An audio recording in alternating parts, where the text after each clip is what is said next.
How old is the baby now? Tuesday, Wednesday, Thursday, Friday, Saturday. Was that 4 days? 4 days old. That is 4 days old. Isn't that insane? Wow. Already kicking up dust, you know? Like, what do you mean? Claim? Oh, he's just making his claim here. He's just, you know.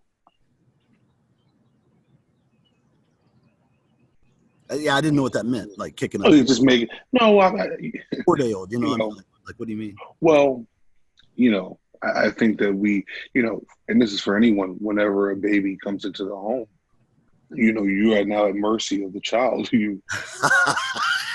Whatever schedule you thought you had, it is now null and void. I love it. I can just picture like 26 years ago. I've got the baby in my arms, and there's a book that I want to read 2 feet away, and that's when I recognize my life has just changed like big time forever. You know what I mean? It's like true. This is now the priority. Even though that's what I'm used to, you know, and it was just profound. So yeah, kicking up dust. Well, no, you know, and then babies kind of present these hidden talents that you didn't know you had. Like, I didn't know that I was this good of a mime. I didn't know that, you know, doing these faces and, you know, that I was that good. I wish I had a camera to see it. Yeah. No. No one ever. I tap into a whole. No one ever chalked you up as being the nurturer, you know, and here you are. Well, they have. I don't know if that's true. You love that. I don't know if that's true. Has ever. They've acknowledged me prior as a very compassionate nurturer. Okay. This close to maternal, you know. Wow. Instincts. No, that's great though. That's great. Not taking nothing from my wife because she's amazing. I think you know what? Let me dial back. Please dial back. I mean, please. Let's dial back. I think for every woman who has given birth or has been through this process, I want to first extend gratitude and thanks. Absolutely. Because you guys are warriors, and I don't know. Strength beyond strength. Oh my God, man, it's amazing because you're talking about just watching a process from the size of a lima bean. And how, you know, it just reshapes the way, you know, a woman has to live her life. You know, what do you now eat? You know, your sleep regimen, you know, your work, just everything, you know, your mood, you know, your emotions, just all these different things being targeted and, you know, having to kind of catch it and readjust on the fly. I mean, no, salute. It's amazing. So shout out to my wife because yes. You killed that shit. Yeah. Well, congratulations. Whoa. Let me not say that. That's a little foul. Let me not word it. No. I mean, you can't say you killed that shit. In modern terms, I mean, that's a nice way of saying. No. Oh my God. She went. She just did a great job, honey. That's it. I'm gonna leave it there. I'm gonna stop. All right, folks. Hey, welcome to episode 3. Yeah, Sophie. You know, here she is. We got this beautiful female right here on our podcast. Are you about to subject her to pregnancy questions? I mean, she was listening to you, and so what are your thoughts watching Leon the Nurturer talk about? So if I try to do introductions, and he's busting off at you. No. I'd like to see what she has to say. I tried to do introductions, and he just went right at you. I'd like to see. What do you mean? What did you ask? Yeah. Oh, okay. No. That's okay. No, I just wanted you to comment on Leon's. You know, he just talked about the strength of a woman, the strength of a mother, absolutely, the strength it takes to give birth. He also somehow got into there that he was almost maternal and has some nurturing gifts himself, which I thought was really good to hear for America to hear. It's good for the world to hear. But any thoughts about that, So? I mean, I feel like it's a given that we're warriors. I can't.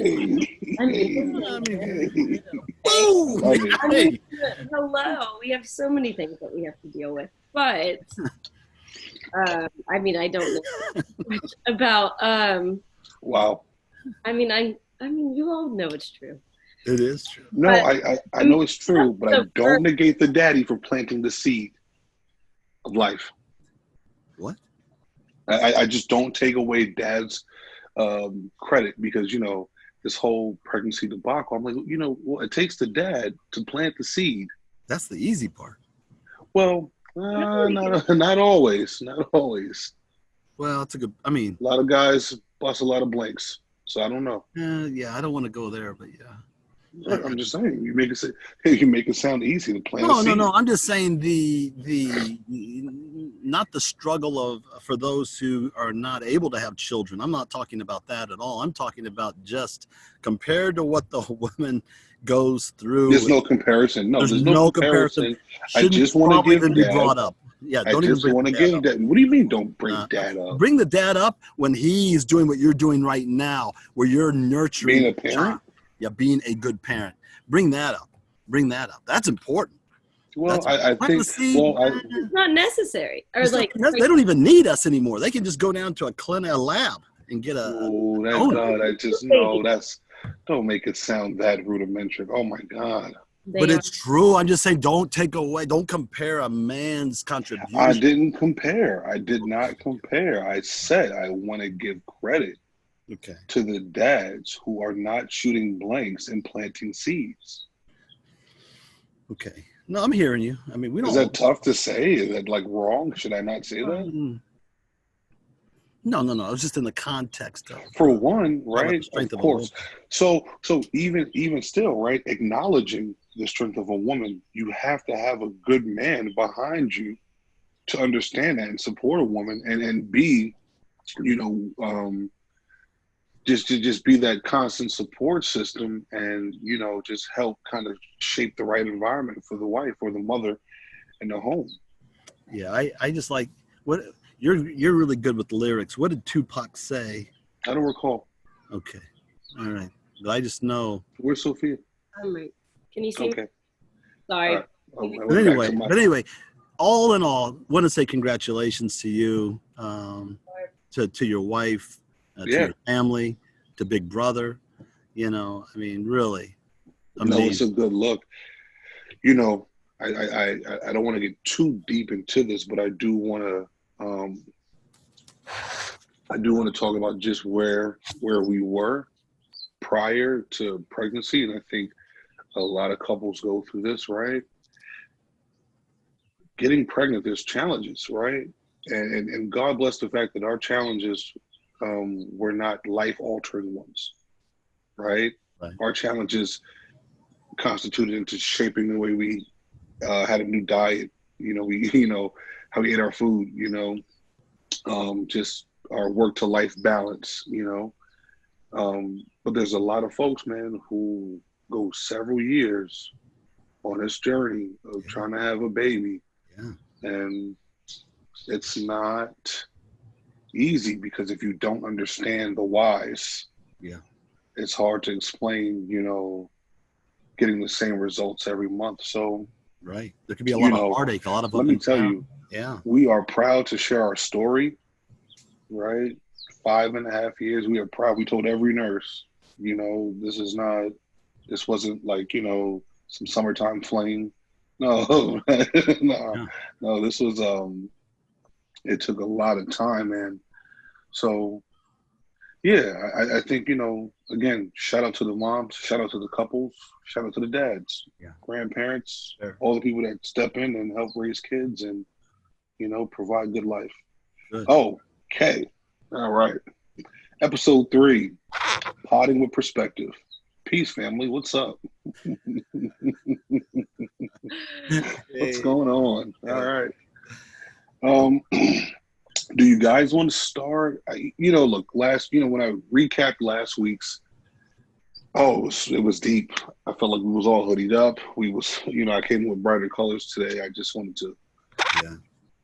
It was deep. It looked like we were about to get it popping. So,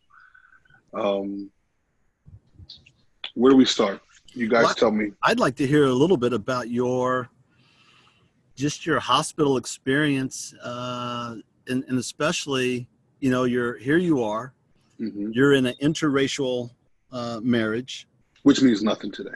Well, thanks to the Lovings, but yeah. No, it means nothing thanks to Black folks in general. And so here we have this interracial marriage, which means you have a biracial or multiracial child.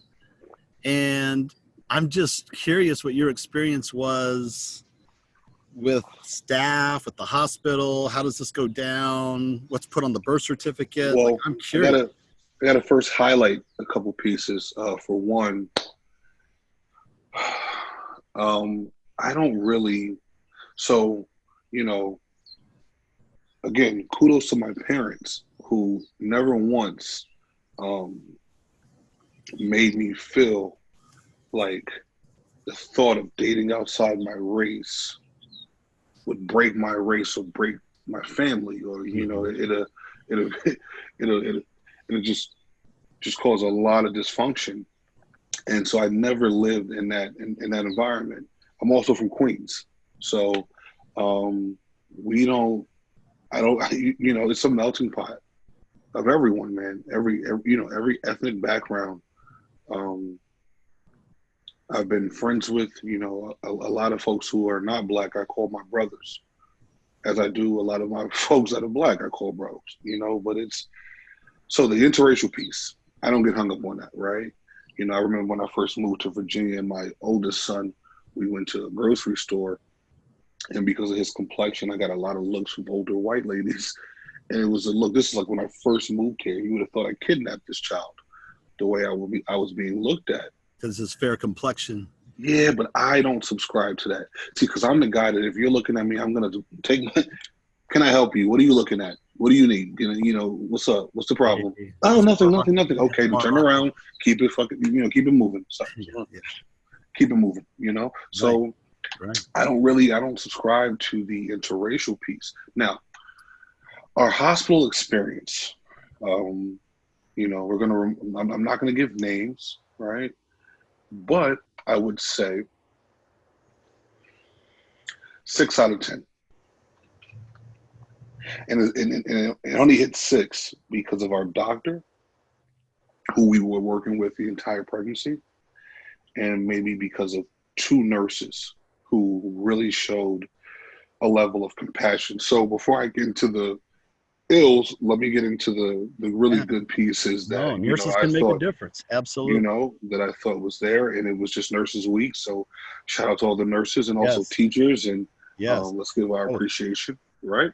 Right. So I think with COVID, man,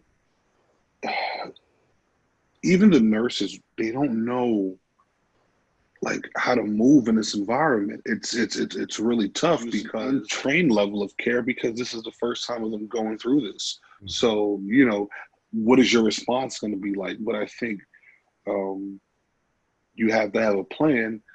So I don't know, the whole going into the hospital, having to stay there, not being able to leave, signing a slight disclosure saying, hey, are you agreeing to limited visitors indefinitely until COVID's over? Dad, are you going to subject to being screened twice a day? Mom, would you be subject to having a screening done twice a day? Good. And let me tell you, you're a fool if you say no. It's at the mercy of the child, so you want to say yes. You don't want to balk at these new changes. What I think is interesting for the foul part, right? And I don't really call it foul, but I do. I have to address the level of frustration and just discomfort that I had, because even in those moments where you have to provide tough conversation, you need to have good communication, right?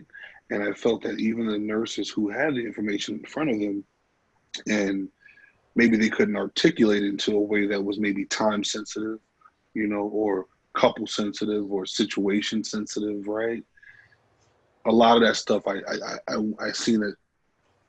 There wasn't a lot of focus to that. It wasn't a lot of focus to every case is different still with COVID. Gotcha. Because during regular, post prior to COVID, when you had a baby, come and go as you please, right? Even if there was some case sensitive stuff, it wasn't to where everyone in that hospital had to really be tied down to one regulation Yeah. in regards to this coming and going. Um, Even the nurses being mindful of what they're bringing into the room now with new life. You know, I was surprised that folks weren't coming in gowned up all the time. Yeah. Masked You up or know, masked up? all the time, Yeah. all the time, right? But even the gowns, because you're interacting with other families, so they're not testing; they're doing screenings. Mhm. So you still don't know if people are positive or negative. Right. Good point. So not having that exterior around you to kind of protect yourself, um, I took notice too. Um, I learned a new piece in regards to breastfeeding, and shout out to my wife, who she's doing amazing at being a mom, and she's been an amazing mom, amazing person for as long as I've known her. But there's this thing with breastfeeding, man, where um, it almost gets pushed on women. It really does, to where, you know, we had a nurse suggest to us. Well, she made the first suggestion. I would like to believe the other 8 times she was, trying to enforce this through suggested advice and try to clean it up, but that's not what it was. It was, hey, well, you know, yeah, well, you guys should breastfeed, but you're the parents. Well, if you have to tell me I'm the parent 8 different times as you try to provide information to me, you know, how should I now perceive this information? Yeah. Do I take it as helpful, or is this, Is you there know, is there something coming out of the subconscious? Is there some implicit try uh to make sense of it, right? yeah, you're saying, what do you mean? But you're the parent, as in, if you're dumb enough not to, that's almost what Well, you're saying, right? thank you, thank you, thank you, My thank you. sister, it's really interesting. One of my sisters is a lactation consultant. Hmm. So she would be the nurse that's trying to encourage breastfeeding, because she has, all the research and the data and the knowledge of Hmm. et cetera, et cetera. Now, I am convinced that she understands her place and her role. And really, where she comes into play is when mothers really want to breastfeed, but maybe Right. the baby's not latching, or the mother's getting frustrated, and the baby's just crying and it's colicky. And so that's where the the consultation comes in, not to try to guilt you into making a choice about breastfeeding or bottle feeding. That is, Well, yeah, the reason why it comes off insensitive and it comes off like it's very pushy, for one, look at where the new mom is. Look at where the family is, 24 hours out of operation of having a baby. What does that look like? The medication that they're being given, the lack of sleep that they're being given, so all of these mixed emotions for one person.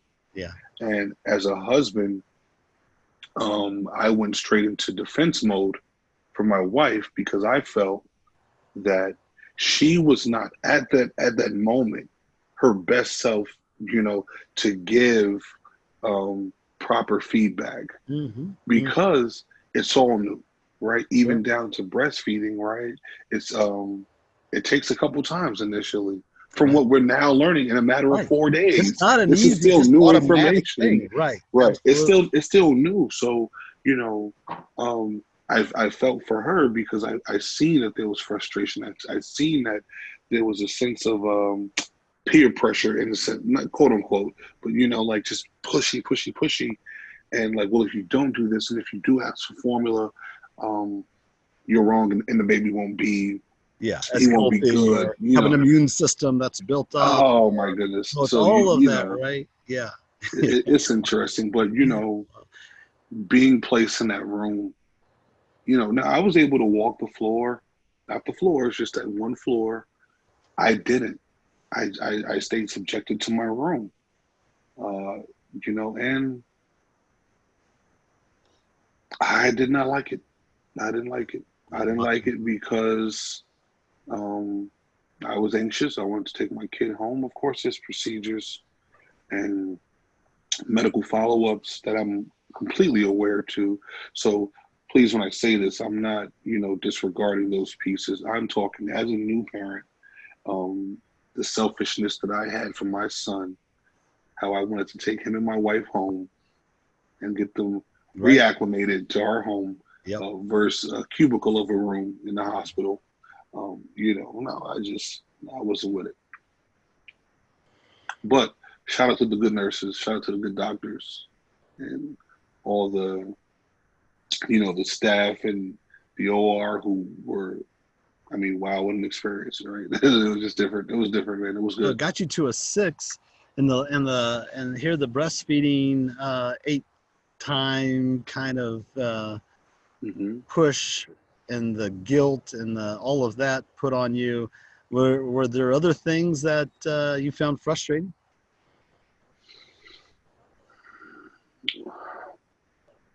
Well, communication was a big piece, Okay. and I felt that um,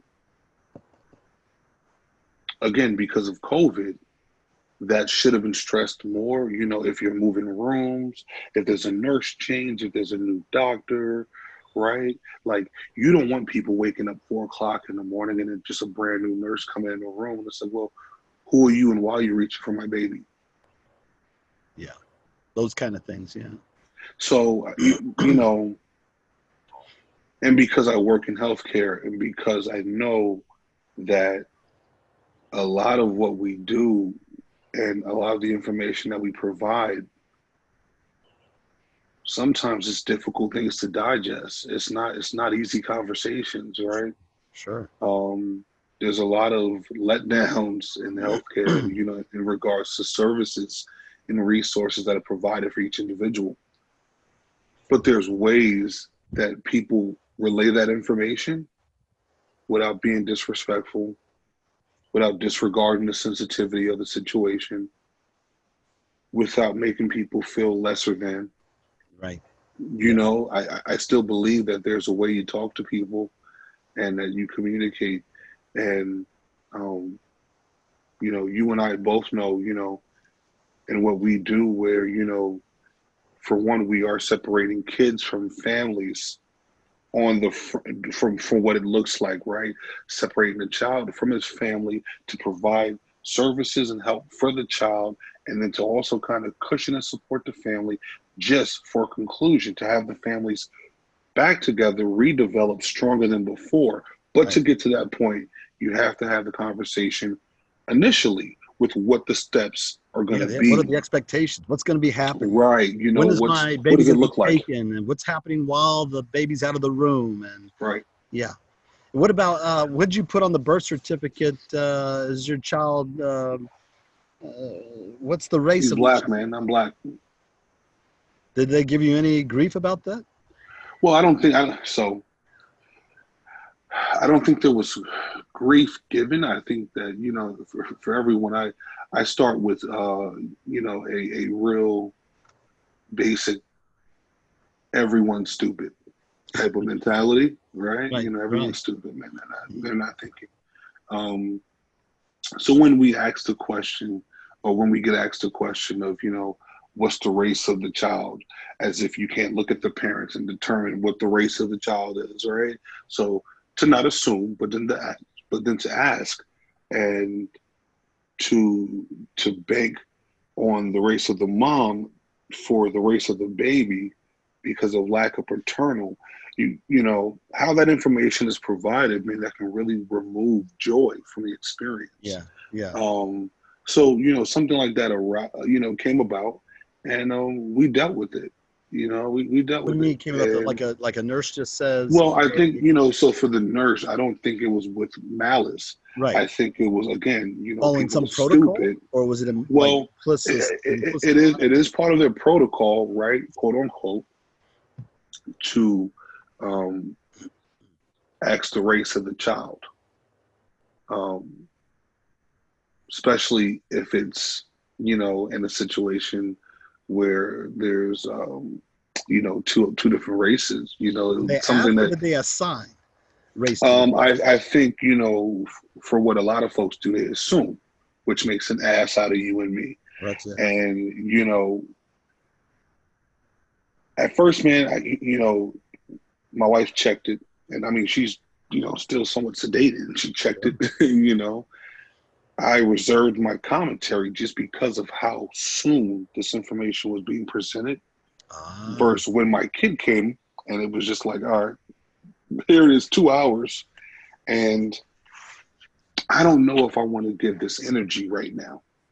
Yeah, you're trying to celebrate the birth of a new child. That's it, man. You know, that's it. So my wife's seen it, and, you know, she goes, nurse comes back in, and respectfully, she checked her ass on it, you know, and we got a lot of apologies, which I was not surprised. So the nurse just went ahead and went with the mother's race and checked white. Well, she asked if that was it, and then, you know, we presented some clarity, and you know, man, that's touchy for me, and I'm such a, you know, Look, you know, my birthday is 100 years to the day of Marcus Garvey, if that says anything.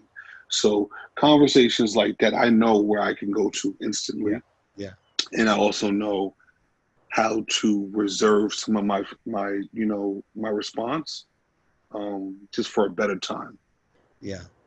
You know? So it is interesting. I can remember when I became an assistant principal in the school system, I had access to every student's records. You could pull up any kid in the entire division and you could see all their demographic information. So I thought, I'm going to look up my own children that are in the school system. So I looked up my oldest and I looked at where it said race and it said black. I then looked up my middle and the race said black. I then go to my youngest, who has just recently started school, like is in maybe first or second grade, and I look and it says white. And I know that I had marked black on any paperwork when they started school for education. I had marked black, but apparently a secretary who recognized that my daughter's skin was very fair and very white, changed it and put white in the system. Wow. And I tried to call downtown and go to the IT people, and they're like, well, we don't really have permission to change that. We'd have to go through whoever the principal was of their daughter's school now. And I'm like, it took almost an act of Congress to get my daughter's race changed because they were going with this idea that you go with the mother's race, right? And that's interesting because for a lot of vital statistics, that is kind of out there as a natural go-to. But, you know, I found it, I had it changed then eventually, but I just found it really, really interesting that up until about 1989, well, let me go back. In the early 20th century, we had the one drop rule, right? If they could show that there was even an eighth or any drop of African ancestry, and this was only for blacks, no other race, and race, which is a social construct, it doesn't really exist. But in our modern day caste system in America, we use race, right? Quite often. That'll probably offend some people, but the reality is that we had the one drop rule, right? So. And then there was this term called hypodescent, which meant that if you had a biracial, if you had a mixed race couple, I mean, you have a couple, a black and a white, on the birth certificate, you used to have to put the race of the parent that has the lesser social status. That was hypodescent. That's what that meant. But in 89, I think it was 89 when that changed. And they started for vital statistics just using the mother's race. But then that changed again in like 2011, at least it did for education, where they said they even added now when you go into schools, they'll say more than one race you can check, right? So the census has evolved. You know, they have, up to 63 different variations of race categories that you could probably check for the modern census. and education has changed. The equal employment opportunity, the EEOC, they've changed and added multiracial or biracial. But vital statistics, the birth certificate has not changed. Even in the revisions, their last revision was either in 2003 or 2007. They didn't change. They haven't put biracial or multiracial as an option, right? And so I find it interesting that Some places have, though. I think it depends on the state, is my guess. Well, There's no federal yeah. regulations, It's more like protocols or procedures. This is So for a private hospital whose founders and current foundation is being supported by private investors. That's it. They have these protocols, right? Or well, here we are. So I find it really that's just so fascinating to me, And back in the day, they forced you to be black when black wasn't the thing to be, according to most people in America. In other words, if you had any black, you were less than. Now, I hear whites say, your child is white. You can't put them down as black just so they can get an advantage in getting into college or affirmative action or how it's going to benefit them. It's like a double standard. Does that make sense? Well, I mean, again, I think as parents, as individuals, I don't think it's anyone's concern, how we raise our children, unless it's in a negative way, right? Right. But if for me, I'm clearly a black man. I've lived all of my 33 years on this earth as a black man. Very, very proud to be one. So let's never draw confusion. My wife, when we started dating, was very much so aware of that. I don't come from a place, though, of,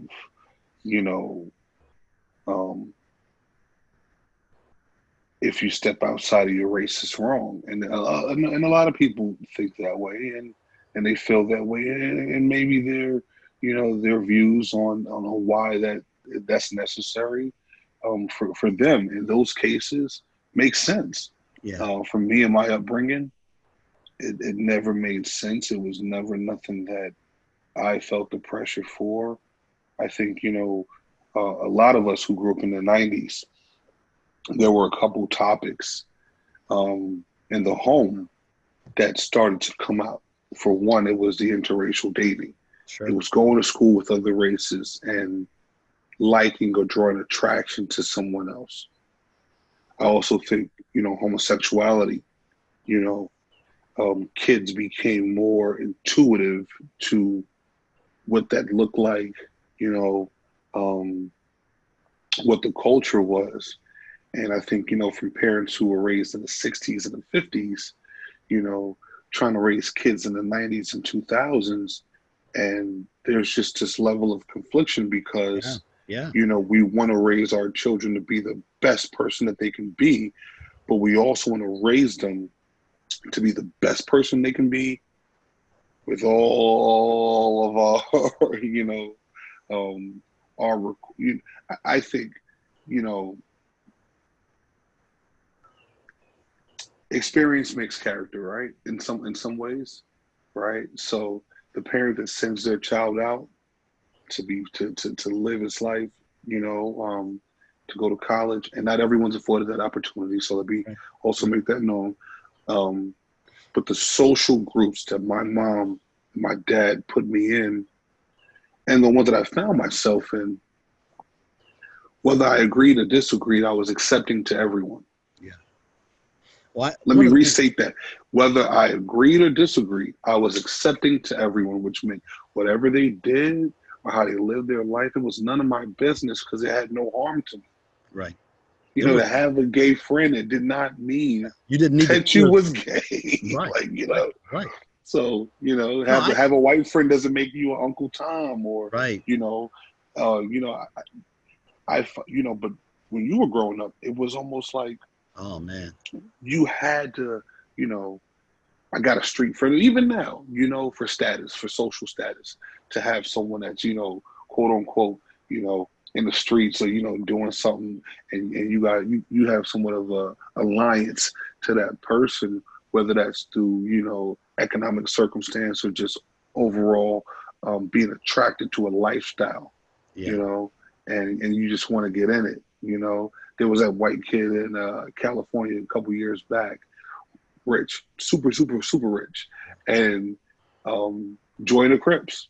Yeah. Continuously was driving to Yeah. Compton and Yeah, linking with these, right? Absolutely. right? Absolutely. You know, but it's just for that alignment with social status. So, Well, one of the things that I love, and I've been watching this for years now, is I just love that they've tried to, force people into these racial boxes when race doesn't really exist. We're talking about well, race does exist, at least. That's we no, can't do the that. implications of race exist, but race is a No, social construct. Race is well, made up. It does, well, you but got the to think about implications race. of race. You're right. No, I get what you're saying, but that's 40,000 genes that are the same, and only 7 determine the melanin of one true. skin, but so many implications are based Hmm. on 7 genes out of 40,000. Well, when How you people have are going to a get group discriminated against, etc. when you Right. have a group of people who are oppressed, and I don't even like to sum up those 400 plus years because it still happens today, Right. right? Who are made to feel that because of our race, Right. we are lesser than. Right. Yes, race does matter Yeah. because now those who are now hearing that and seeing that constant message, you have to now bring pride and joy and success to the race to make Yeah. those who are not as fortunate as others in that race to say, hey, you are just as good as me. Right. You are Right. just as great, right? There is no social, there's no economic class when it comes to our race, you know? So one of the things that I like is that 1 out of every 7 marriages is interracial now, right? So we're getting more and more children who are mixed, biracial, multiracial, and it's just destroying the categorization of race, saying, oh, well then what do I put down? Do you the folks that are trying to keep It's true. statistical data are having a nightmare because of the interracial progression. Hmm. Does that make sense? Well, And I think we'll get to a point where we're post-racial, but maybe not to a point where we're post-racist, So well, we'll see. right. So, I think for a lot of us, black, white, Spanish, um, all different walks of life, I think a lot of us do sit in classrooms, and this is why education is important. A lot of us sit on teams Yeah. with other kids, man, and we share information. One of my best friends growing up, um, from black to Hindu to Hasidic Jewish, right? Because children are innocent. Children don't see Right. the barriers. They don't see that.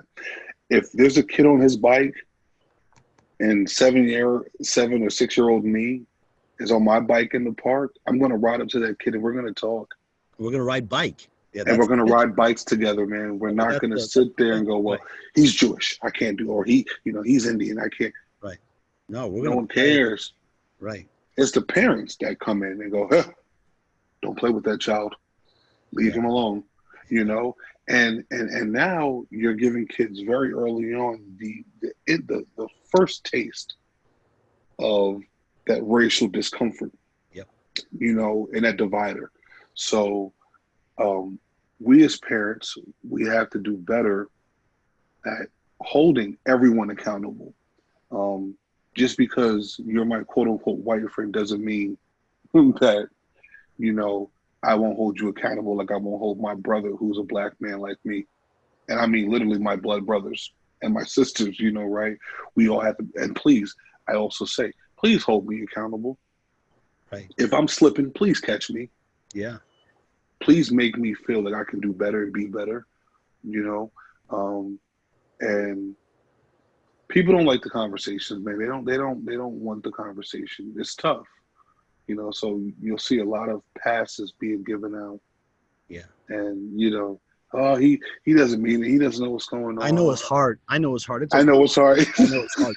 What do you mean you know it's hard? Yeah, You said some stupid, Yeah, there's a lot of that. There's a lot of that. Hey, so what are your where's thoughts? Sophia? Yeah, where are you at? Can you see me? Where's? Hey, oh, wow. Hey, there. Where have you been the whole time? Oh, just listening. Just listening. Damn, you're good. I'm taking Damn, you're good. I'm taking Damn, you're good. I love That's scary good. Damn. I mean, good. that's what I do for. No, you just like slithered right back in. Yeah, you're back in.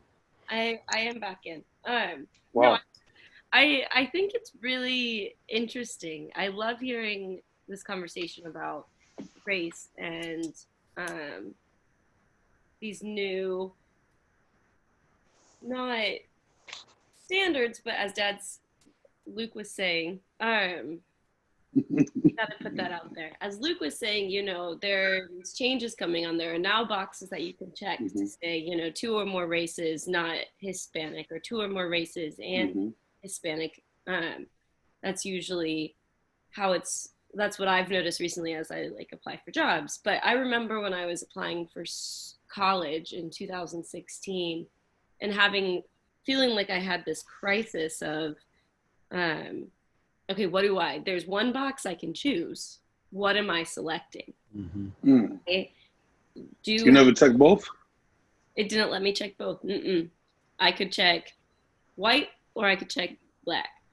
And so, of course, I ask Dad, and I'm Luke, what do I do? If I check black, am I going to get looks because I don't look black? But if I check white, and that doesn't sit well with me because I know that I'm mixed and I know that I'm 2 or more races. And so of course I checked. Dad always says, the 1 drop rule, like he mentioned earlier. So I said, okay, that's fair. And I think I felt guilty because I was surrounded in high school. I was surrounded by a lot of white, wealthy individuals who I would often hear say, well, it's just so hard to get into all these schools and get all the scholarships I want because I'm white. And they're looking to offer these scholarships to someone who's not. And I'm like, is that a bad thing? You already have so much money. Yeah. You're not even paying for school. Your daddy's paying for school. So what about those who have struggled to get where they are?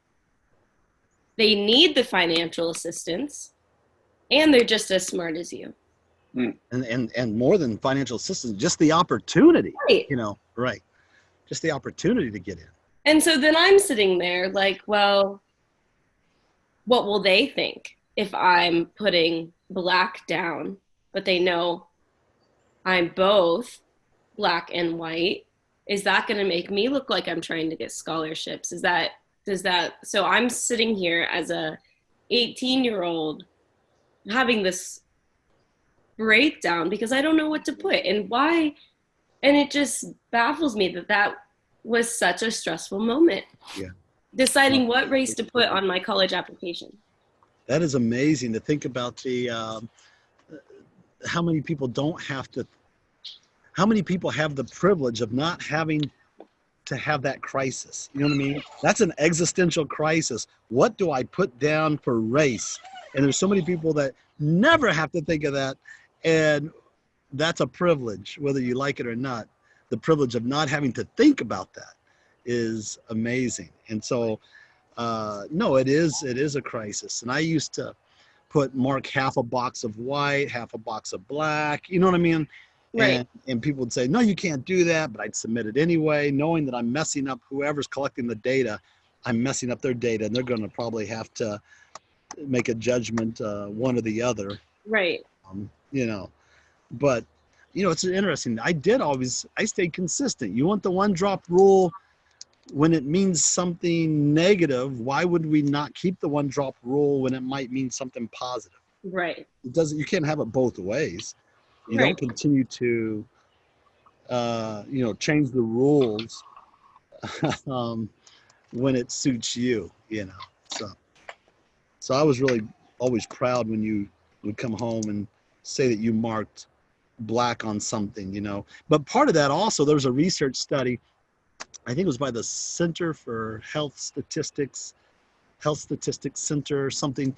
But I remember the study where they talked about sensitivity to race on birth certificates. And I think it was really interesting because African Americans are the most sensitive to what goes on the birth certificate in regard to race. And that was like 89.8% of blacks were very sensitive or had sensitivity to that. But whites were right behind blacks at about 86, 85% sensitive. And in most cases where the dad was white and the mom was black, the parent put down white for the race. But when the dad was black and the mom was white, it often went black as the race. And so to me, that says that black males are very sensitive to what goes down for race. Well, because, you know, on birth certificates. Well, so let me Latinos were the least at about 76%. You know, so from this point where, you know, it's important for your kids, even down to a birth certificate, to know and identify with who they are, even if it's dual, even if it's both, right? Black men have endured just you know, our view of society is completely different than our counterparts. So when you do something so big, and it might look small, but when you do something so big as not accrediting our children, you know, our race, what we are, because the first thing I think about whenever I endure anything, and it doesn't have to always be racial, it's just trials and tribulations. The first thing I think about is my kids. How do I make it easy for them? Right. And then how do I make it easy for them as black men? What am I showing them? What, you know, what jewels am I giving them? So for someone to say, well, he's white, you know, well, they're biracial, to be honest, right? It is a slap in the face. It is sensitive because, you know, don't downplay that. Don't make light of it like that. Don't just slight that. Don't do that. So, yeah. You know, So yeah, that was deep. That's okay. a lot. Yeah, that's pretty deep. Okay. Right? Hey. I do have a question for Leon. Hey. So going back, I mean, I feel like we're going to talk about this new gift in your life quite a bit. I'm going to bring it back up. Your son, how was it being in a hospital or having a child in the midst of a global pandemic? And then taking that, it's a little bit of a double question. Okay, so then how about raising your child as we transition while there's a global pandemic, and how does what is that looking like for you as things are opening up and these phases are coming out? So the first piece, I think pregnancy already presents a level of uncertainty, right? And I only say that because every couple I know who has prepared and, you know, even planned and packed bags during a pregnancy, it never happens when it's supposed to happen. So that's the first piece, that, you know, the fact that, you know, when we were supposed to go, we didn't go.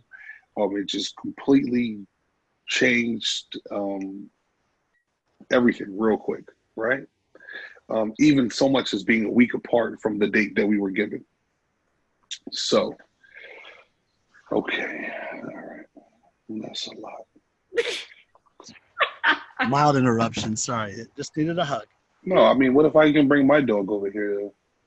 He's sitting right here looking at me like, you know, hey, what about me in the corner here? I don't know, bring him in. No, he's pretty heavy. He's pretty heavy.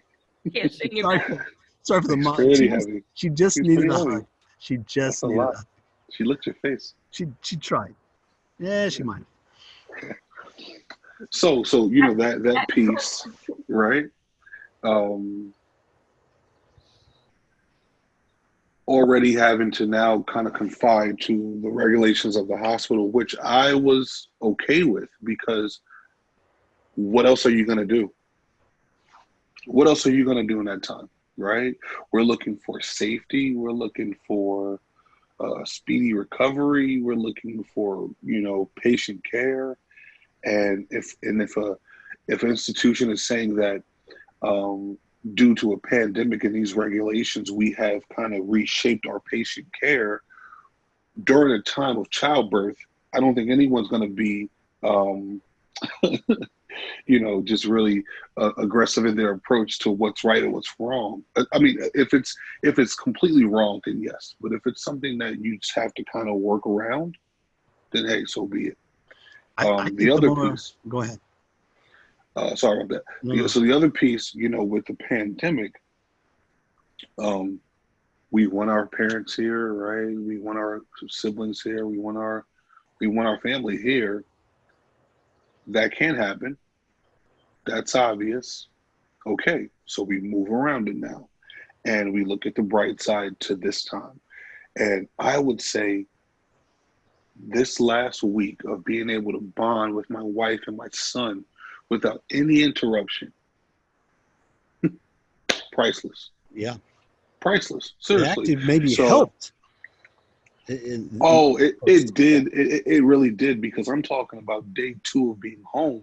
You know, he's already an hour and 48 minutes into the bassinet, and we're getting some routine, and you know, And just time with it's the same two faces that he keeps seeing, and you know, I get to work with my wife on, you know, um, just how I can be of assistance to her, and you know, just so yeah. So it's different, you know, and I even had this conversation with my mom, you know, just about that initial bonding piece, right. and it is important, right? So I do think that what this does for families who are not able to physically be here, um, we as the parents, you know, I always call my mom multiple times a day, you know, especially during this time, because I know how important it is for her to be a grandma, and you know how much pride she takes in, and it's one of, you know, I mean, I look at what she's done for me as a son. So, you know, I better make sure I call my mother multiple times to talk to Right. her grandsons Right. because I understand that connection. And I call my dad, and I call my wife's parents, and I call her grandparents, and we make it a family.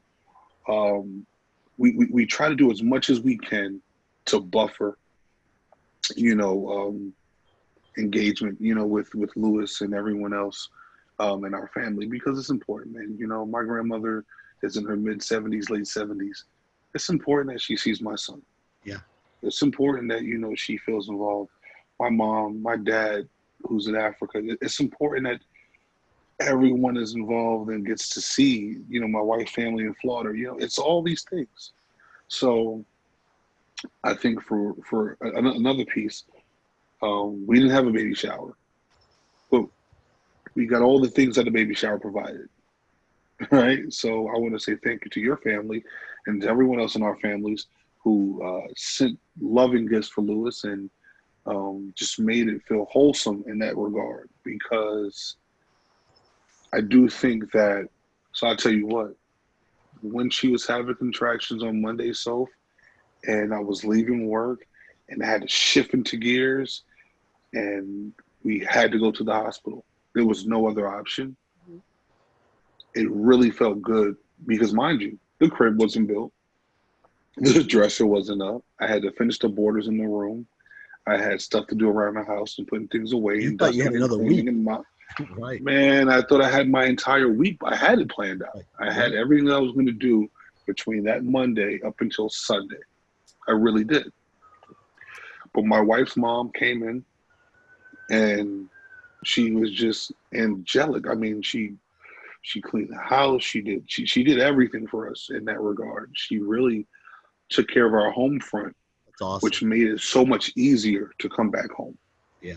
It made it so. I mean, conscious wise, it was relieving, man. So you know, I still think that, you know, pandemic or not, you know, love is love, and you can, you know, To to let Sophie's that be the only virus. to Sophie's question, though, I think what's more intriguing to me is, and it probably impacts your older son more than the Mhm. newborn, is if children who have learned so much through socialization are continuing to be confined to the home. Mhm. Does it change their neuroplasticity? Does it change the formation of the brain and how they think and how they process and how they learn? And, Well, I think going given more the online developmental versus, ages, yeah, I just wonder how that, for adolescents, they're striving for independence. They need to get out of the house. They need to go do things. How does this impact those folks mentally? So I am curious about long-term effects if this goes on and on. Now I don't know. mhm. Georgia, they opened up early, and it's probably too early to see what the results have been. Maybe not all the test results are in or whatnot, but their line is still pretty flat or downward. Whereas Texas, when they opened up early, their numbers have spiked. So I don't know if they're going to lock back down. Our mayor said in our city that, if we see some with the opening, our governor just opened up some things yesterday. If we start seeing a spike, we'll shut it back down, So, but what does that mean for the development of the mind of adolescents and children, especially around socialization and learning? I just have a lot of questions about that. There's a lot of Well, unknowns. so for our oldest son, I think the upside to it is that he's only he just hit 8, so he's only 3-4 years into really being social with other children. He's not 10 years into it. He's 4 years into it. So if we have to kind of gauge it differently and prevent and create some barriers, of course, just to kind of create some prevention, wouldn't so be it. It's not as if he was 15 Mm-hmm. and he's 3 years now shy of college. Right, right. And, what does this look like for him in the next 10 years, whether that's through education, being a parent, having a job, right? So with our little one, man, it's going to be different, but it's it's what it is right now. It's what it is, and we're trying to make the most of it. We're trying to keep it fun. We're trying to keep it, but what do you do? Yeah. What do you do? So can you bring us to Kentucky? I want to get the hardship out the way. I want to get the tough convos out the way. We've had some light moments here, but this is an important story, and I seen it, and I know you did some deep diving earlier in the week about it because you brought it to my attention, more information about it. So if you don't mind taking it away. Yeah, so I guess I think it's interesting that it took. So last week we talked about Ahmaud and how it took several months to have action taken against those who murdered him. And then soon after his his murderers were caught or punished for their public lynchings, another story pops up from March about a woman, an innocent woman, who was shot in the comfort of her own home due to a no-knock search warrant. So she was in What her. was her name again? Something Taylor, right? Breonna Taylor? Breonna Taylor. Breonna Taylor. Okay. So she's just sleeping there in her bed in her apartment. And then all of a sudden, shot 8 times. So they bust in, the police bust in with no knock. The boyfriend starts shooting at the police. Is that right? Yeah, 20. So the officers fired 20 shots Okay. after, 8 different police officers bust in. yeah. Her boyfriend shoots at them, thinking that they're intruders or someone trying to harm them. Sure.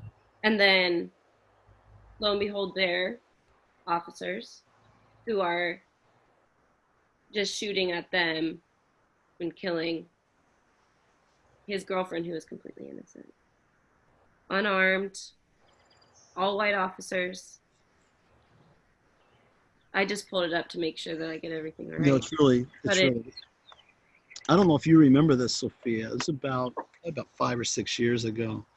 I was getting ready to go speak on a Sunday morning at a church that's about 2 minutes from my house. So I'm getting dressed and I've got my tie on, and I'm getting stuff together and just gathering up, getting ready to leave. When all of a sudden there's a knock on the door, and it's a former student, a former high school student that is now a detective. And he says, Luke, hey, it's good to see you again. Hey, can you step out here and can we visit a little bit? So I stepped outside and he said, hey, listen, the SWAT team was about to raid your house. They were just going to bust in. But I told the SWAT team that I knew you personally and that we should just go and first have some conversation. And it's really interesting because there was a rape in the basement, but it happened at the door next to us, not our house, but the door next to us. But the woman who had escaped or ran away from the rape, when she showed the police where the house was, pointed to our house instead of the one on the house next to us. And so he politely asked if he could come in, if he could look around. He asked some questions. And I can remember just thinking, had he not known who I was as a former teacher, they would have just busted in, guns a-blazing. You know what I mean? Coming in with intent to stamp out whatever and make an arrest. And how dangerous that confrontation, anytime you confront, you don't know how the other person's going to respond, you know. And so we were that close to a similar situation, and they realized that, yeah, I'm not a short, heavy-set Hispanic male that they were looking for. Well, you probably posed as one at that time. I don't know. Well, I was a little heavier. You were chunkier. But I wasn't 5'4" like they were looking for. But I mean, you know, in the midst of, but I see. I mean, so here we have the situation. No knock, no conversation, no, and just bust in, guns a-blazing, right? I mean, just ready to go. Well, here's the other thing. Luke Hartman versus Luis Hernandez. There it is. There it was. But I mean, now the other situation is that a true story. It's a true story. They thought you were Carlos Mencia. They did. They came in. They thought I was this. Yeah, but anyway, 5'3", 4, you know, 210 pounds. You know. Anyway, well, now they were pursuing charges of attempted murder and assault charges against the boyfriend who shot once. Yeah, the boyfriend. As a defense mechanism, and got one of the officers in the leg, whereas, you know, they shot his innocent girlfriend 8 times. Yeah. And murder her. What makes this such an amazing story, there's a couple of things that make this an amazing story, is one, just the gravity of innocent life being taken. You know, that's how do you reconcile that? You can't, right? Now, granted, I would say, and this is what's hard, and I go back and forth to this, right? I mean, let's put this in perspective. And I know people always laugh at me because I always have a data fetish. I'm kind of a numbers guy. People will laugh at me. You bank on that, though. You love that, though. You know, I do, but I can't help it. I perseverate on numbers and whatnot. Anyway, so here's the thing. In 2017, I think there were 19 black males that were killed who were unarmed. Mm-hmm. 19. Now, you would think the way the media portrays this that it's significantly more. Does that make sense?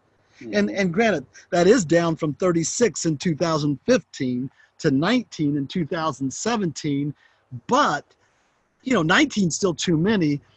But mistakes are going to happen, right? I mean, and I'm not just defending the police here, but what I'm saying is that overall, their statistics, in some regard, are pretty good when it comes to, let's say there was 400 and there were like 435 justifiable deaths by police. 2/3 of those, the police are being attacked with a gun or with a knife, and they shoot, and it's justifiable. You know what I mean?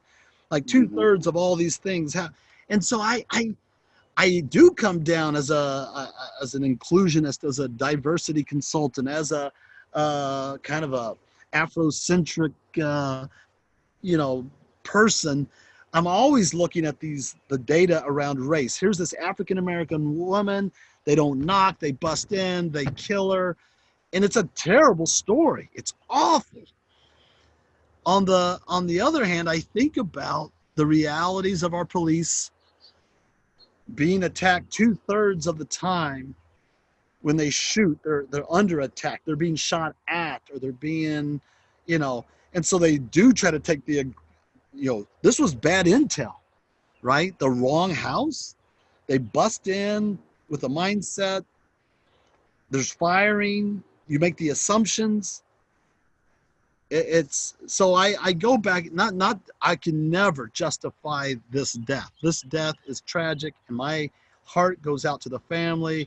By all accounts, this woman was phenomenal. What a contribution to American society. But on the other hand, I wrestle with the realities that police officers are navigating day in and day out. Low resources, under-equipped, under-trained. I think you brought up last podcast, Sophie, about training, a lot of lack of training. And this is in Louisville, Kentucky, and I think about what has the training been, but there's just so much to that. There's a lot to unpack there, but I just want both perspectives to be recognized. Well, when someone's wrongfully murdered, I don't think that 2 F's are even given about the resources of the police officers. Yeah. Right? Because for one, when you do take the oath to protect and serve, your biggest resource, your biggest asset is common sense. And I said it last podcast, and I'll say it again. With protecting comes a responsibility. Yeah. So I don't, I tell my son this, you can punch someone in their face, but don't be upset if they try to clothesline you. Don't be upset when they try to, keep attacking you, because no one can ever predict someone else's response. That's right. You can't predict when you confront, you cannot predict the response. You can't. So when you go into someone's home and you put their family now in jeopardy, yep, and you're saying, hey, this guy, he busted at the police. Let me tell you, the same way they don't know what's coming in, we don't know what's coming in. Yeah. I don't know if it's an officer or a burglar. You're protecting your home. Well, we shoot first, ask questions later. So in that sense, because I think just immediately, the moment you feel that your family is being, attacked, yeah, you start to think about every piece of that family. Yeah. Your wife, your kids. The shooter, I don't see how I think the shooter was well within his rights. When you're, and I'm sure more will come out about this story. Right. The other I do want to clean up a little bit of Sean Reed and just my perspective last week, just to present some clarity just on my end. So, for one, I'm not given any approval to him being gunned down. I was simply saying that to pair him with a mod during this time, especially like side by side pictures, I think was off putting of a mod situation versus what happened with Sean, because though they were both murdered, let's not take away from that, right? Young black men murdered. And I'm just saying from what the information that we're being given, it looked to me like they were on two separate paths in life. They were down two different roads, you know. So yeah, I just want to say that. And I love that they have the video of a mod where he never stole anything out of that construction site that he would keep visiting on his homes. That's not even a mod. I don't believe. Like the young man with the high top, and I don't even think that's the right guy in that. So you know, it's funny. And nothing was stolen. Nothing was stolen. Well, nothing was stolen. But isn't it ironic how all the information, all the footage, all the stuff gets leaked out now once it hits the media? Where was this in March and February? Like, which is a serious issue with our criminal justice and our social justice. The criminal justice system in our nation. Absolutely. I remember when I was either 13 or 14, the tragic case of Haitian immigrant Amadou Diallo. I believe he was Haitian, right, or African. Whatever have you. He was shot 41 times in front of his door. And I remember so many thoughts going into my head because, for one, he was he was taking out his wallet and just presenting his wallet, and they shot him 41 times. Like target practice. Like, let's just say someone's standing right here and you shoot them 41 times. And I'm 13, 14, and I'm hearing this, right? And I'm listening to this. And I'm thinking a couple of things. I'm thinking about my mom. I'm thinking about my uncles. I'm thinking about my stepdad, who was an officer in NYPD during that time. I'm thinking about,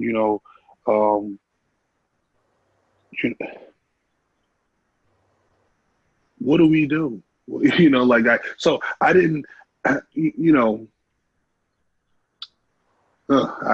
just going back to that place, man. Wow. It's just fascinating in a sense how something like that. So, I mean, something like that happens, and several years later, Sean Bell,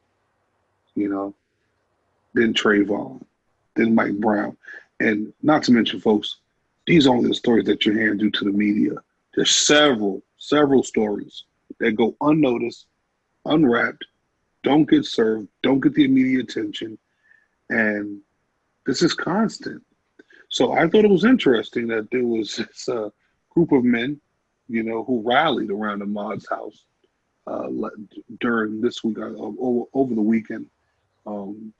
Different type of assault rifles, and they meant business, and folks were going, oh, is this the new black militia? Is this the new Black Panther Party? What if these are just a group of people who are saying we are tired? We're tired. We're tired of being the casualty, man.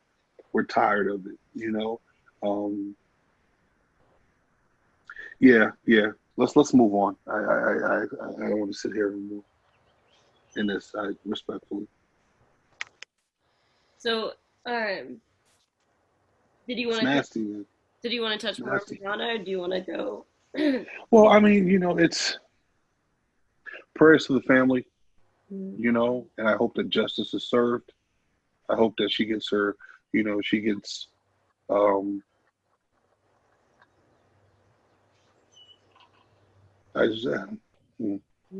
it's heartbreaking, man. Seriously, for real, because it's I don't like to be speechless, but I tell you what, these same conversations, they just leave me in a mumble mouth because I don't have no words. I don't know what to say. I agree. another big topic going on is this reopening or the protests again that are going on against these stay-at-home orders. Yeah, Wisconsin, or Michigan. There've been some crazy protests, right? I've seen so many pictures of things that I'm like, I'm just baffled. It's one thing was saying like, forget the stay-at-home order, don't join communism or something. But one, they spelled communism wrong. Two, I just like how do you bear? Hey, stay home for your safety. Oh no, that's communism. No, well, well, you know, I love how you got that on the misspelling of unemployment. I mean, not unemployment, misspelling of. It was so bad. I think it was like on Twitter, and the caption said something like, "It might be. Is it this? I wonder how painful it is to be this ignorant." And just I just don't understand why we don't learn from history, right? Ever. I was watching the Ken Burns documentary on the Vietnam War, and the French had occupied Vietnam, and it did not go well for them. And matter of fact, during that time, we were helping Vietnam oust the French, right?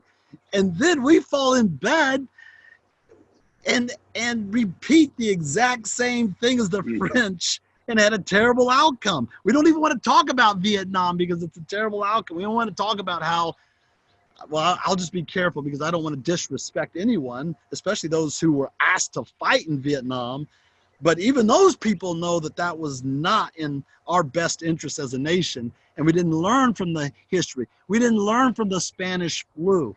When we had when that anti-mask league came and protested that they had to wear masks, and then 3,000 more people die in San Francisco with the relapse of the Spanish flu.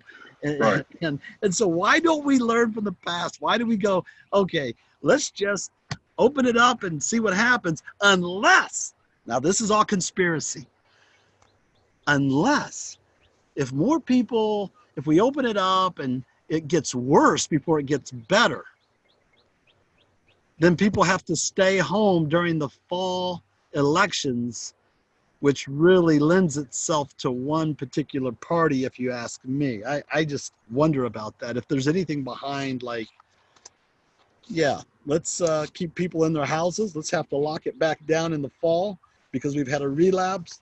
And then we go to voting by mail. And let me tell you, persons of color, quote unquote minority groups, I don't think you get the turnout in a mail-in ballot.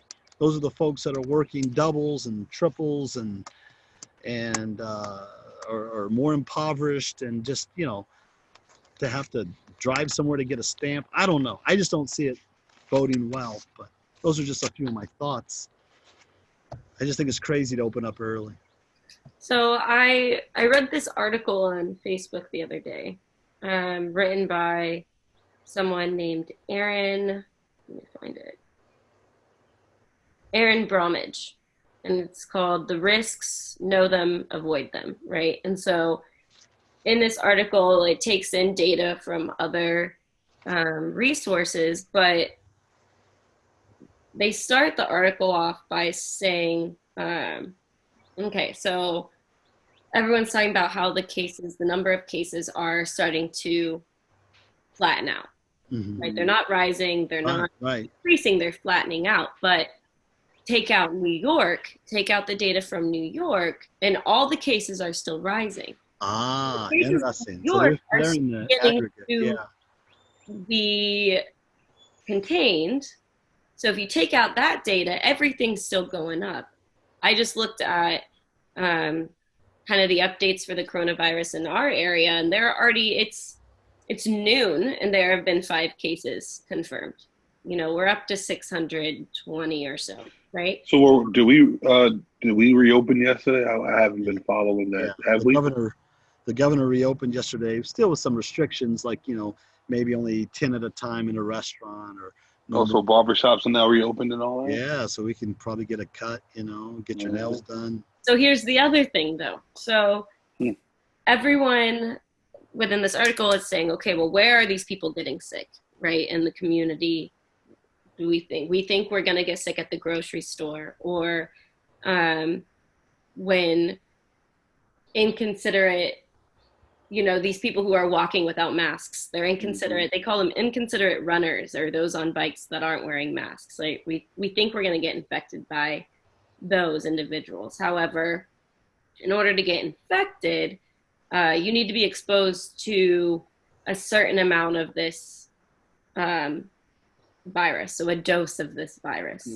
And then once you reach that dose, then there are certain ways of spreading and certain ways of, like, they mentioned, public bathrooms. It's high touch, high risk, because there are high touch surfaces, the stalls, door handles, faucets, whatever, right? So you need to be careful there. You need to be washing your hands consistently, using the paper towel to turn off the faucet after you dry your hands, being cautious. But then there's, just breathing, speaking, coughing, sneezing.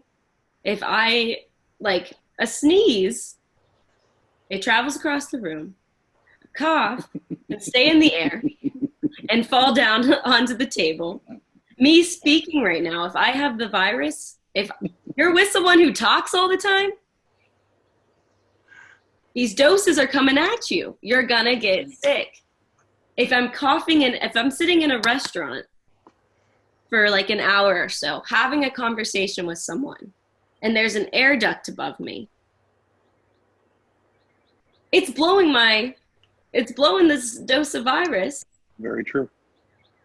And so the person who's downdraft, what's the word? Downwind? That sounds a little, it's not really what I want to use. Anyway, someone who's catching the breeze of this air duct is also catching those air particles, the virus in the air. So even if there's 10 people, it takes one person to, cough or sneeze and miss their arm, whether they're in a mask or not, and they're still spreading everything.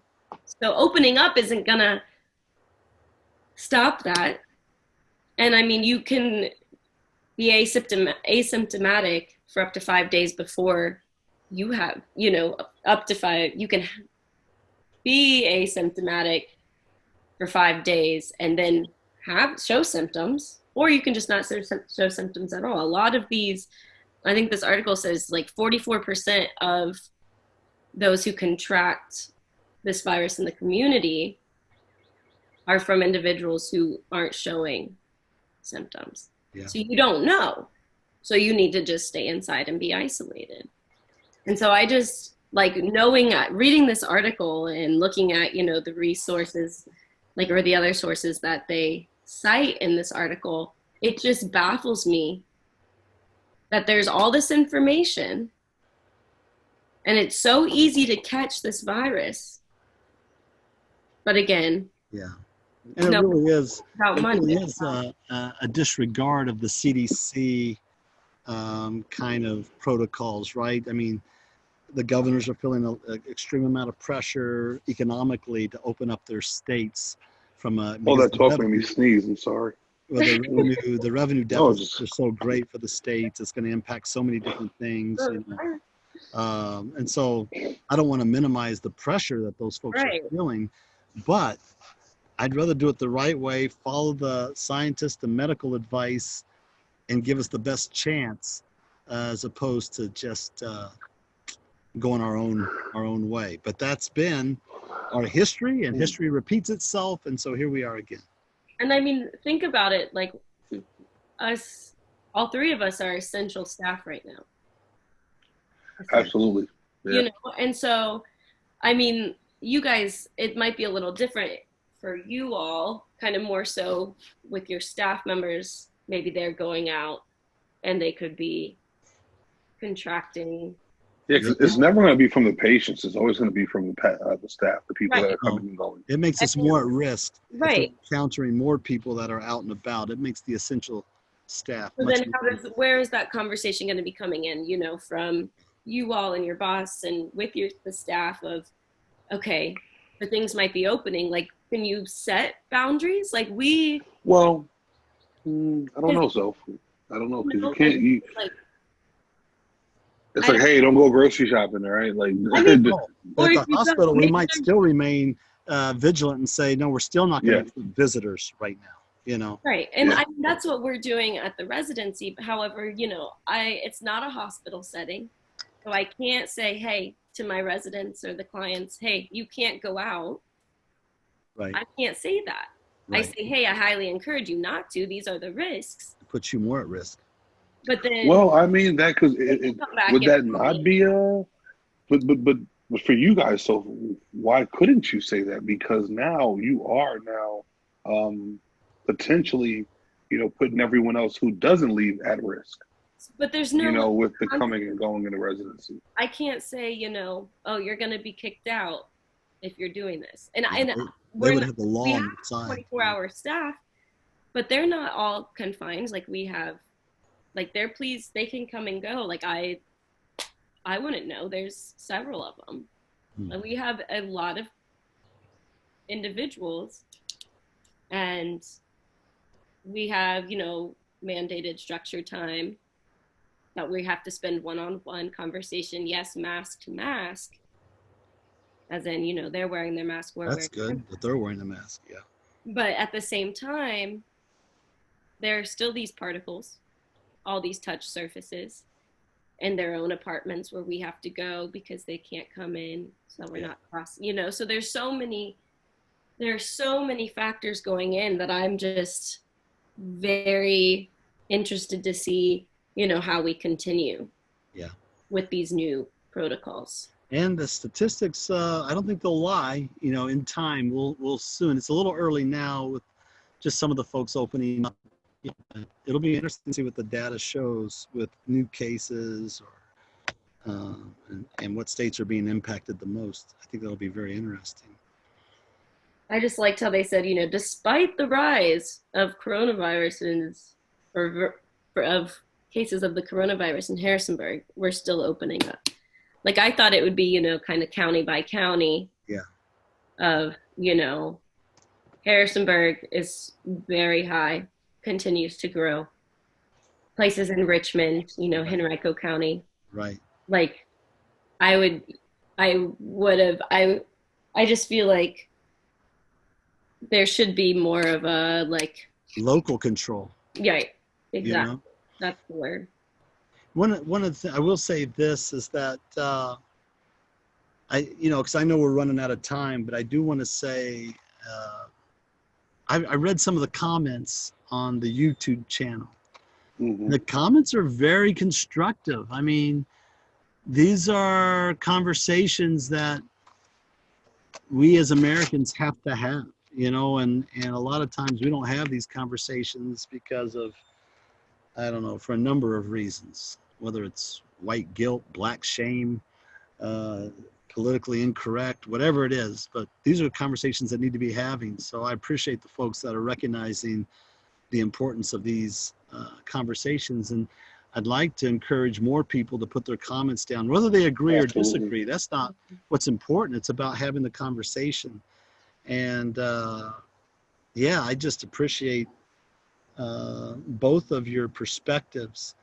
And like Sophie on this last one with the data that comes out about opening up too soon. But the other thing I would say is that I'm very mindful of what I'm reading and whose perspective I'm reading, because everybody has a political bent or a spin, or they're trying to find whatever data will fit their argument.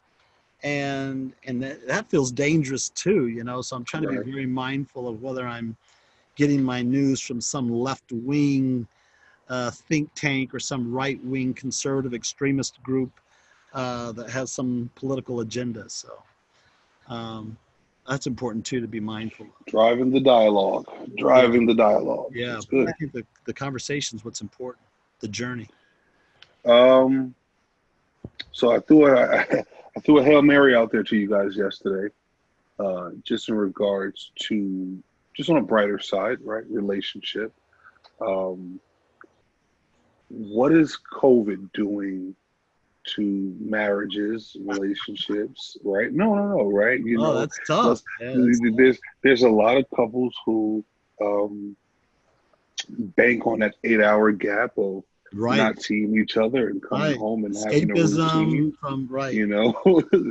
But what does it do for a new couple? You know, how do you redefine your relationship? Is there is there things that you've noticed during this pandemic Yeah. being at home versus when you didn't have the opportunity to be at home as much before? Yeah. So I know that now whenever people start just being removed off the earth, there's always a desperation for love and companionship. Folks just want to be tighter, closer together.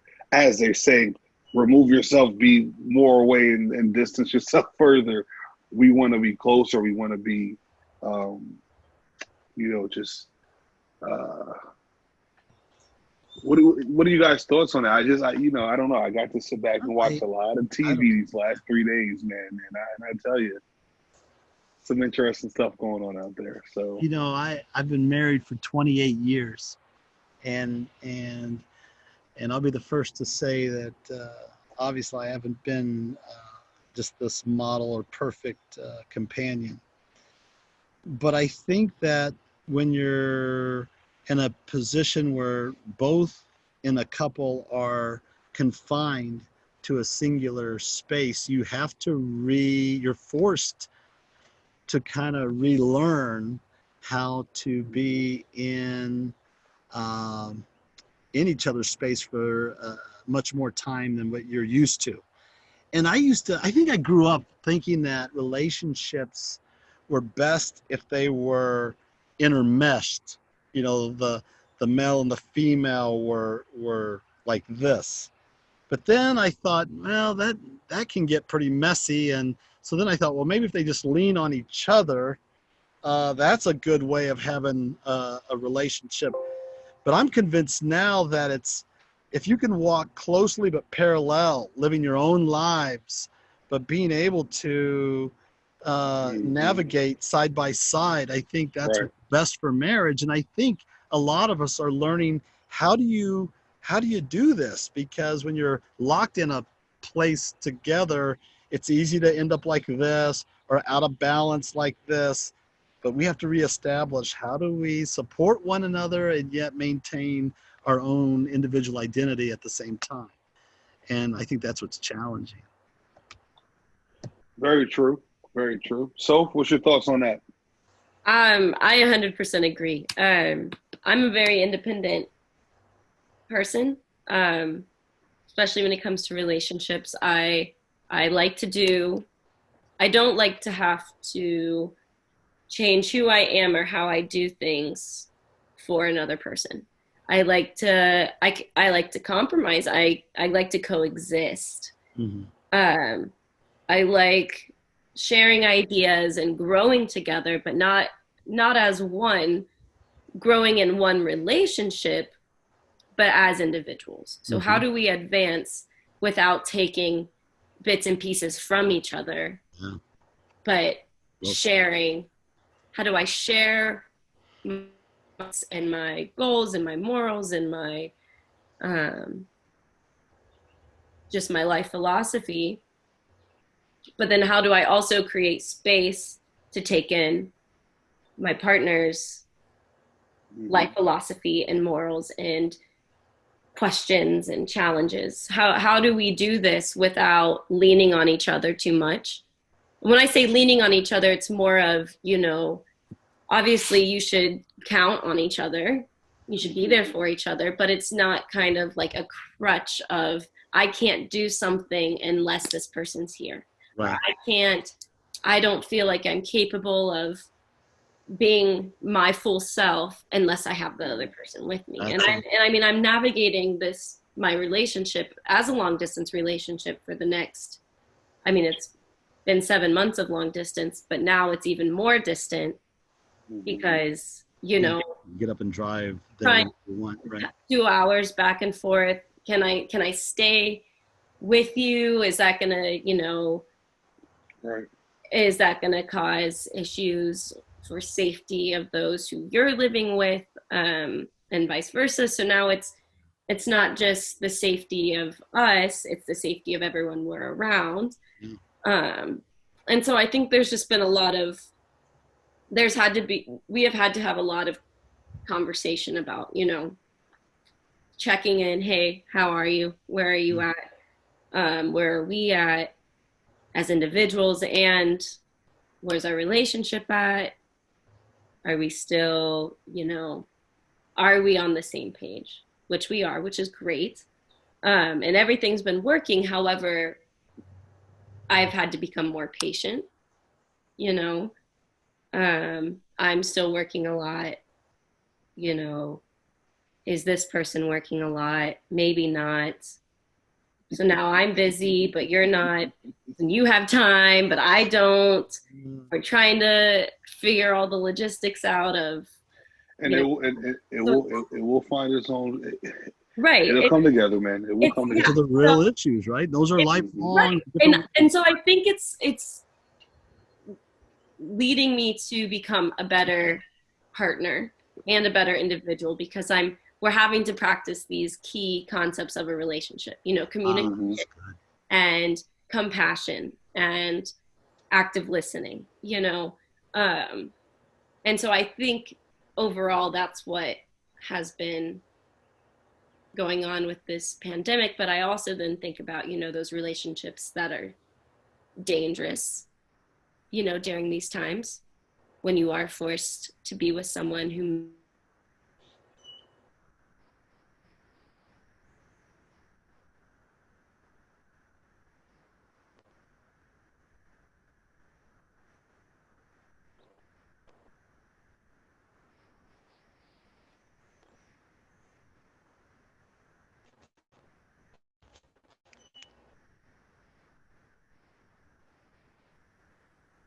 Were you guys waiting on me?